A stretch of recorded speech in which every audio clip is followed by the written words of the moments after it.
Hello दोस्तों, नमस्कार। आप सबका स्वागत है concept CG Vyapam CG PSC में, और साथ में आज के सत्र में भी आप सबका स्वागत है। आज हम देखने जा रहे हैं महिला एवं बाल विकास संबंधित योजनाएं एवं कार्यक्रम के एक महत्वपूर्ण टॉपिक बच्चों को होने वाले रोग से संबंधित टॉप 10 एमसीक्यू देख रहे हैं, जो कि आपके आने वाले महिला पर्यवेक्षक के एग्जाम में, साथ में सीजी व्यापम के किसी भी एग्जाम में एवं सीजी पीएससी के एग्जाम में यहां से क्वेश्चन बन सकते हैं। तो वीडियो को पूरा देखिएगा। टॉप 10 एमसीक्यू छोटा सा वीडियो रहेगा दोस्तों, लेकिन बहुत ही इंपॉर्टेंट वीडियो रहेगा। हमारा वीडियो आपको पसंद आए तो आप हमारे चैनल को सब्सक्राइब करिएगा। इसी प्रकार की महत्वपूर्ण जानकारी से रिलेटेड वीडियोस और क्लासेस आपको हमारे चैनल के द्वारा फ्री में प्रोवाइड यूट्यूब के माध्यम से किया जाएगा।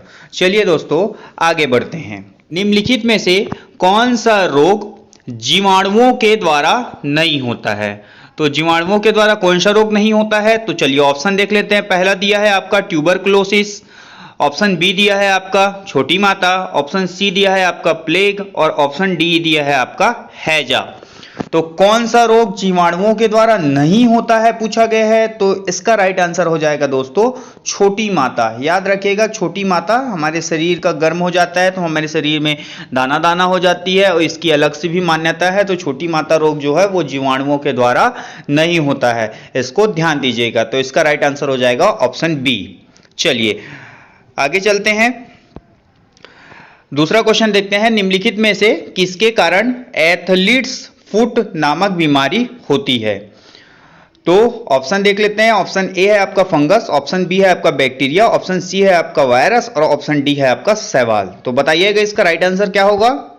तो इसका राइट आंसर हो जाएगा दोस्तों फंगस के कारण आपका होता है। Option A is right answer. Fungus के कारण ही हमारे शरीर में एथलीट फुट नामक बीमारी होती है।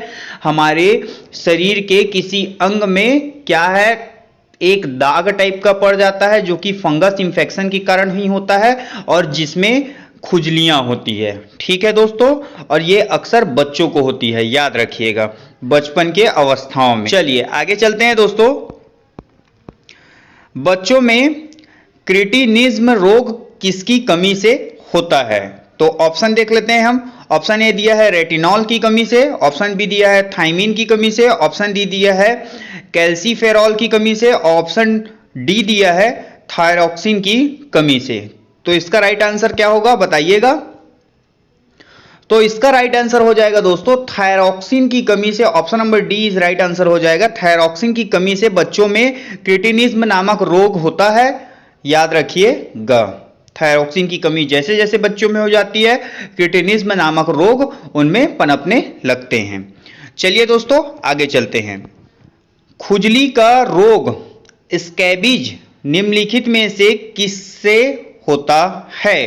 तो ऑप्शन देख लेते हैं। ऑप्शन ए दिया है जीवाणु, ऑप्शन बी दिया है कवक, ऑप्शन सी दिया है प्रोटोजोआ, और ऑप्शन डी दिया है आपका इनमें से कोई नहीं। तो चलिए बताइए इसका राइट आंसर क्या हो जाएगा? तो इसका राइट आंसर हो जाएगा दोस्तों कवक। याद रखिएगा, option number B is right answer. जो स्कैबीज नामक जो रोग होता है, ये कवक के कारण होता है। जब कवक शरीर में पनपने लगते हैं तो स्कैबीज नामक रोग होता है। चलिए दोस्तों आगे बढ़ते हैं। हैजा, टाइफाइड, पीलिया तथा अतिसार निम्नलिखित में से किसके द्वारा फैलते हैं? मतलब इन रोगों को फैलने का मुख्य वाहक क्या होता है? तो ऑप्शन देख लेते हैं। ऑप्शन ए दिया है वायु द्वारा, ऑप्शन बी दिया है दूषित जल द्वारा, ऑप्शन सी दिया है मच्छर द्वारा, ऑप्शन डी दिया है कीटों के द्वारा। तो चलिए बताइए इसका राइट आंसर क्या हो जाएगा?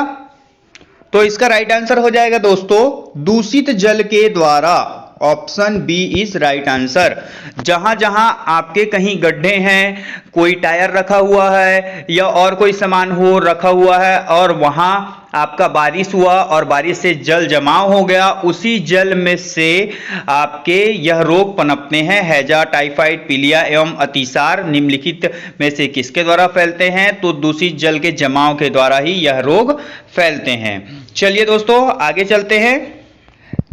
विटामिन ए की कमी से होने वाले रोग हैं। तो विटामिन ए की कमी से आपको कौन कौन से रोग हो सकते हैं, तो चलिए ऑप्शन देख लेते हैं। ऑप्शन ए दिया है फाइनोडर्मा, ऑप्शन बी दिया है जीरो थैलेमिया, ऑप्शन सी दिया है रतौंधी और ऑप्शन डी दिया है उपरोक्त सभी। तो चलिए बताइए इसका राइट आंसर क्या हो जाएगा।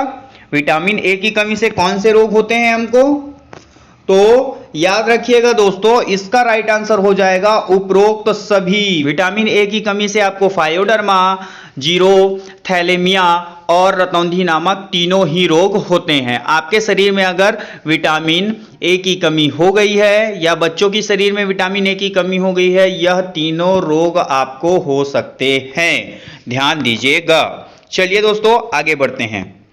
हेपेटाइटिस रोग मनुष्य के किस अंग को क्षतिग्रस्त करता है, चलिए ऑप्शन देख लेते हैं। ऑप्शन ए दिया है यकृत, ऑप्शन बी दिया है वृक्क, ऑप्शन सी दिया है हृदय और ऑप्शन डी दिया है फेफड़ा। तो चलिए बताइए इस क्वेश्चन का राइट आंसर क्या हो जाएगा। तो इस क्वेश्चन का राइट आंसर हो जाएगा दोस्तों ऑप्शन नंबर ए यकृत। ठीक है, हेपेटाइटिस जो रोग है वो मनुष्य के यकृत को प्रभावित करता है, याद रखिएगा, इसको क्षतिग्रस्त करता है, इसको नुकसान पहुंचाता है, जिससे मनुष्य शरीर में बहुत ही तकलीफ होती है। चलिए दोस्तों आगे चलते हैं। निम्नलिखित में से कौन से वायरस से होने वाले संक्रामक बीमारी नहीं है, ऐसा कौन है जो वायरस से नहीं होता और वह वायरस के संक्रमण की बीमारी नहीं है। तो ऑप्शन नंबर ए दिया है पोलियो, ऑप्शन नंबर बी दिया है खसरा, ऑप्शन नंबर सी दिया है टिटनेस और ऑप्शन नंबर डी दिया है एड्स। तो बताइए कौन सी ऐसी बीमारी है जो वायरस से नहीं होती। तो याद रखिएगा बहुत ही इंपॉर्टेंट, ये टिटनेस कोई बीमारी नहीं है। टिटनेस की हमको इंजेक्शंस लगते हैं जो हमको संक्रामक रोग से बचाते हैं। चलिए आगे चलते हैं दोस्तों। निम्नलिखित में से कौन विटामिन B12 की कमी से उत्पन्न मेगालोब्लास्टिक एनीमिया को ठीक कर देता है, चलिए ऑप्शन देख लेते हैं। ऑप्शन ए है आपका फोलिक अम्ल, ऑप्शन बी है आपका विटामिन B6, ऑप्शन सी है आपका आयरन और ऑप्शन डी है आपका थायमिन। तो चलिए बताइए इसका राइट आंसर क्या हो जाएगा।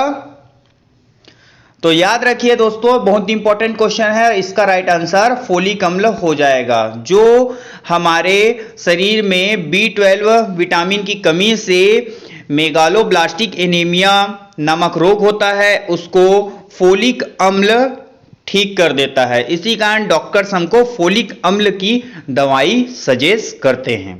ठीक है दोस्तों, तो इसका right answer option number A हो जाएगा। चलिए आगे चलते हैं। मलेरिया नामक रोग को प्रभावित करता है, जो मलेरिया नामक रोग होता है वो हमारे शरीर के कौन से अंग को प्रभावित करता है। तो चलिए ऑप्शन देख लेते हैं। ऑप्शन नंबर ए है हृदय, ऑप्शन नंबर बी है वृक्कों को, ऑप्शन नंबर सी है प्लीहा को, ऑप्शन नंबर डी है फेफड़ों को। तो चलिए बताइए इसका राइट आंसर क्या हो जाएगा।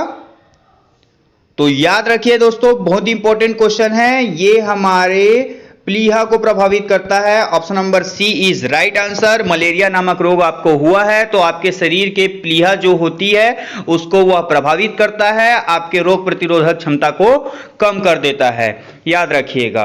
तो ये आज के टॉप 10 MCQ रहे दोस्तों, जो आपके एग्जाम में यहां से क्वेश्चन बन सकते हैं और आपके एग्जाम के लिए बहुत ही इंपॉर्टेंट है।